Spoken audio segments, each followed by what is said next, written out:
Today we'll be making Penne Oom Oom. In a heated saute pan, we're going to coat the bottom with some extra virgin olive oil and crisp up the eggplant.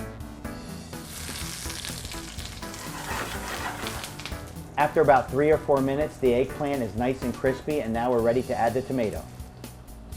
We're going to let this cook for about 5 minutes until it starts to become a sauce. Now that the tomatoes have broken down, we're ready to add some salt and pepper to taste and some crushed red pepper. Now that the pasta is perfectly cooked, we want to drain it, add it to the sauce, add your fresh basil, mozzarella, and toss. After about a minute, all the flavors have come together, and now it's time to plate it up.